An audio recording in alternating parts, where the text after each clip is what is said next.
What do you get when you take a beloved video game series, combine it with well-regarded directors, throw in some big-name actors, and mix in some of the leading VFX companies in the world? You get an unmitigated disaster. You get one of the worst video game adaptations of all time. You get one of the lowest grossing blockbusters of 2024. You get one of the biggest money losers of the year. You get a crime against movie making. You get Borderlands, the movie. The Borderlands games aren't exactly known for their superb writing or amazing character studies, but they were hyper-violent, fun games with twisted humor led by a bunch of deranged lunatics in a crazy, free-for-all post-apocalyptic setting with a very cool and unique visual style. The movie is exactly none of that. The violence is gone, the lunatics are gone, the setting is boring, the dialogue forced and unfunny, and the visuals are as mind-numbingly average as you can get. It's as if the people who made this movie had either never played the games or decided that they know better. Those two ways of going about creating adaptations are what gave us every single bad video game adaptation to date. By now it would have seemed that Hollywood looked like it had cracked the code to successful video game adaptations. And then Borderlands happened. It borders on absolute retardation. It borders on being unwatchable. This is not just a bad video game adaptation, it's a bad movie, period. Now, you should know some of the backstory of this movie.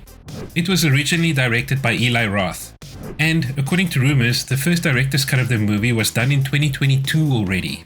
But then the studio interference started. The original version was violent. That's at least one thing Roth can do. But it was apparently too much for the studio, so they wanted reshoots. A lot of them. They wanted that sweet PG-13 rating. But Eli was done. He'd already moved on to Thanksgiving, his next movie already. So they got Tim Miller in to direct the reshoots. And you know how it usually goes when they get someone in to try and do this. Just ask Warner Bros. How it went with Joss Whedon on Justice League, or Disney with Ron Howard on the Han Solo movie. Lionsgate saw what Disney and Warner Bros. Did and said, "Hold my Canadian craft beer." This one ended up so much worse than those. You can actually feel the styles of the different directors butting up in adjacent scenes. It's so jarring. And it's so obvious how this thing was butchered in the editing room. Some scenes seem to have been cut mid-scene, with whatever was going to happen just stopping right there. And then they let Cate Blanchett do these weird voiceovers in order to fill in the gaps this obvious editing butchery has created. So, you could say, poor Eli Roth, his vision was probably much better. But remember, he was still in charge when they developed the original visual language for this garbage, and when they miscast the actors for this abomination. And speaking of the cast, what the actual fuck? Cate Blanchett and Jamie Lee Curtis are both at least 30 years too old for their respective characters. Cate looks bored out of her mind most of the time, and Curtis's character came across as stupid when in the games she's supposed to be very clever and a conniving mad woman. And then Kevin Hart playing Kevin Hart. The character of Roland is a huge, physically imposing soldier. He doesn't take any shit from anyone and is basically a walking bulldozer. And who do you decide to go with? The tiny 5'5" Kevin Hart. He's the exact opposite of that character. And then you've got Tina, who is a retarded version of the little maniac from the games. And Krieg, who is a character from a DLC from one of the games. There are so many other characters from the games that are so much more interesting than Krieg. He's just a psycho. There are literally thousands of them throughout the games. We even run into a mob of them in the movie. Brick could do everything that Krieg does, but with actual dialogue and real rage. Mordecai with his cool flying companion would have worked as well. Wilhelm, Salvador, Flack with the beasts, Mose with the robot, Amara's alternate siren powers would all have been better choices too. For the antagonist, they could have gone with Handsome Jack rather than Atlas. Throughout the games, Atlas is mostly just a big evil corporation that controls things, not an actual person. But Jack is an interesting character, with some genuine personality. So much more so than the misfire that was Atlas. Then you've got the violence and humor, two of the hallmarks of the Borderlands games. The violence is non-existent, as most of the kills happen off-screen or not at all. And the humor? Oh my god, was it awful. There's no chemistry between these characters. It looks like none of these people have ever acted in a movie before. How do you get Cate Blanchett and Jamie Lee Curtis, with 3 Oscars between them, to be that awful throughout a whole movie? And ClapTrap. That fucking robot has entered legend as one of the worst comedic sidekicks of all times. He rivals Jar Jar Binks, if not surpassing him. If you think throwing Jack Black in a recording studio and telling him to just go to town for a few hours is a good idea, then this is what you get. My god. I also wanted to shoot that little robot fuck, he just never stops. There's no comedic timing because there's never a time he shuts up. Not once in 100 minutes did he get me to even break a smile. I get mad again just thinking about that insufferable little shit. Do you know how far you have to push a Canadian to get this mad? That motherfucker need to put his spine out and must let Beavis build a dam on his remains. That robot. As I was saying, I didn't really care for the robot. Lastly, the visuals. One of the defining traits of the Borderlands games is that overdrawn lines, cartoon shaded look. What did we get in this movie? Absolutely nothing. It was boring visuals with no standout elements. Imagine the most mediocre post-apocalyptic world you can. That's this movie. The setting is generic, the action set piece is boring and pedestrian, and some of the VFX work, especially in the earlier parts of the movie, and then with Lilith's fire sequences, is absolutely atrocious. How do you get results this sloppy from studios like Framestore, D-Neck, Pixamondo, Crafty Apes and Blur? The coup de grace of this shitshow though is the plot, if you want to call it that. You haven't subscribed yet? You really want me to answer that? I do not. You'll have to deal with ClapTrap for a week if you don't subscribe. Pure torture. That is way worse than waterboarding. So, let me take you to the borders of insanity and try and get through this as quickly as we can. We start off with some bullshit voiceover from Lilith trying to introduce us to this world. She sounds like she's trying to be edgy, but PG-13 edgy. She tells us about a prophecy where a daughter of Iridia, a descendant of the Iridians, an alien race that used to rule the world, would be able to open the vault hidden somewhere on Pandora. We then cut to Roland trying to save Tina.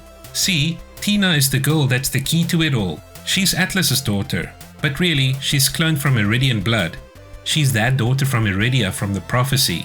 We get our first glimpses of how bad the dialogue is going to be and how little chemistry there is between the characters. What a stupid helmet. Hey, I'm Roland. Atlas, he sent me to bring you to safety. His shortest soldier. His shortest soldier to save his least funny daughter. While trying to break Tina out, Krieg decides to walk through the glass door of his cell. Might think about some upgrades there, fellas.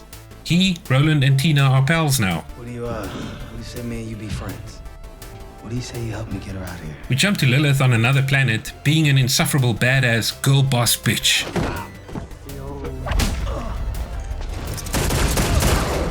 She's recruited by Atlas to find his daughter on Pandora, cause she's the best or something.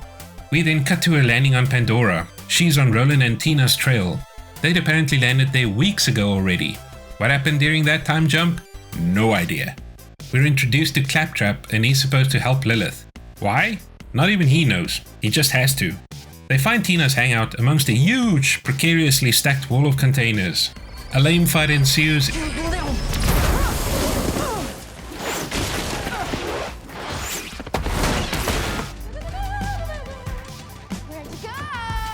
Do I look like I need saving? And you're hiding under a car. Like a pig. And we also meet Krieg. He spouts a few one-liners and Tina shows some bad acting skills. I will lick your spine! Shoot him in the face! Ooh, mine's bigger. My mind is awesome. My mind's so cool. Commander Knox of the Crimson Lance confronts them. The Crimson Lance is Atlas's personal army, so why the fuck are they also searching for Tina without knowing about Lilith? Anyway, Roland inconveniently comes to the rescue. I'll leave you alone for 10 minutes. Get in the car. Get in the car! We're taken along on an awful chase scene with cringy dialogue and questionable VFX.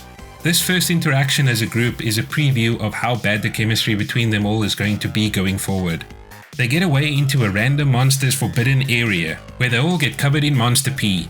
The potty humor is top notch, so funny, haha. Roland then ex machinas them straight through the monster. So why didn't they use any of that when they were being chased? Anywho, their main quest sees our Vault Hunters off to Sanctuary City to meet up with Moxie, who will then give them their side quest. She tells them to go somewhere else in the city to meet this famed scientist lady. Echo. Echo? Maybe you gotta echo the echo. Echo! Echo! You fools would literally be dead without me. You need me. She ends up being Tanis, an old friend of Lilith's mom. She was supposed to look after Lilith, but abandoned her because everyone in this movie is unlikable. I left you with tradespeople. Yes, you mean the murderers and thieves on the mining ship. ClapTrap, the asshole that he is, goes for a stroll while being a fugitive and is spotted by the Crimson Lance soldiers. They have to flee. Their side quest is getting one of the vault keys. All of a sudden we're at some abandoned mines. Inside these mines live some psychos. The Vault Hunters have to get past them to get a vault key. ClapTrap distracts the psychos through the power of awful dialogue, and it works. Like trying to be a distraction. I have decided to say the following. Y'all bitches need to eat your own butts with your fast faces, like the stupid puss crotches that you... Lilith, magically, immediately finds the key in a massive warehouse. How opportune. The psychos also find them and some random shooting and fighting happens.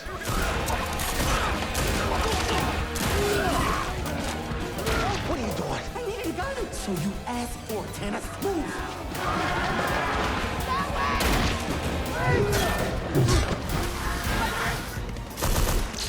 They have to fight their way out of there, and Roland heroically sacrifices himself so they can get away. For some inexplicable reason, they didn't leave ClapTrap to rust and rot down there. The elevator malfunctions on the way up, and poof! They get teleported somewhere.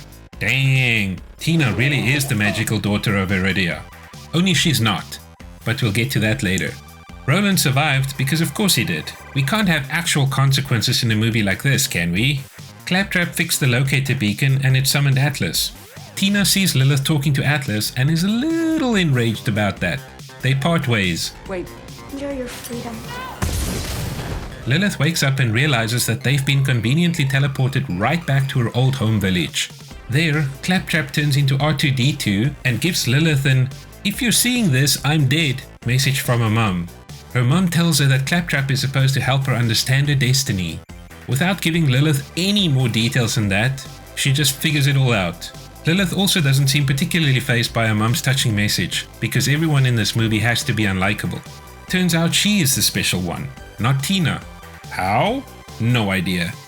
In the games at least, they explain that Lilith is part of an alien race called the Sirens, but here, no details. Just go along with the random things happening on screen. Tina, Tanis and Krieg find the vault door, but also realize that Tina isn't the special one after all. Atlas, his thugs and their spaceship arrive. Hey, asshole! Roland makes his heroic entrance, but Atlas has a shield thingy that blocks the bullets. Well, dang it.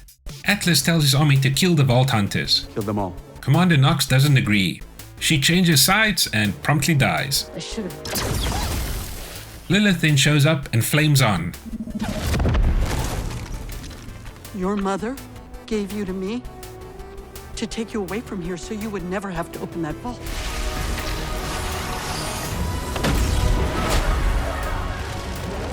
True. She's the...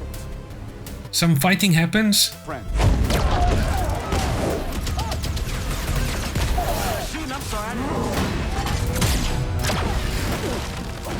and Lilith tries to headbutt the spaceship.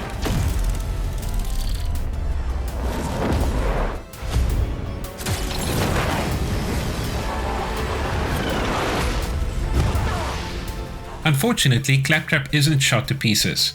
Atlas holds Tina hostage. Lilith lets them into the vault. There's a bunch of cubes floating around inside it. Lilith grabs one of the shield thingy's batteries because now that there aren't any bullets to be shot at Atlas, it's the best time to disable the shield. Good thinking. The vault's monster then grabs hold of Atlas while Lilith and Tina walk out of there. And that's it for the vault. No how, or why, or what the point of finding this legendary vault was. We just cut to the end scene. Lilith makes literal fireworks. The end. What an absolute shit show from beginning to end. You get movies that are really awful, but are at least fun to watch. Those so bad it's good ones. But this, there was nothing. No cool visuals, no funny banter or cool monsters or delectably evil villains. Just nothing. Not even a pint of pure Canadian maple syrup could get the yuck from this movie out of my system. The characters are all so unlikable. They are either really stupid and void of any personality, like Krieg, who's basically a retarded version of Drax, spouting a few one-liners from the games throughout, or real assholes, like Lilith and Tina. Roland and Tannis are both just non-entities. Completely pointless characters. My god, was the writing and characterization bad. You gotta at least want to root for the team. It feels like they wanted to mimic the Guardians of the Galaxy vibe, but had no idea how to achieve that. ClapTrap is still the worst thing from this movie. The game version is irritating, sure, but you can at least get away from him at times. Not so in this movie. He's just always there running his goddamn robot mouth, doing stupid shit all the time. That little shit motherfucker robot. Atlas as the antagonist was so lame. The games have the Vault Hunters fight monsters. Those tentacles you briefly see in the vault? In the game, that would have been a boss fight. Sergeant, go inside.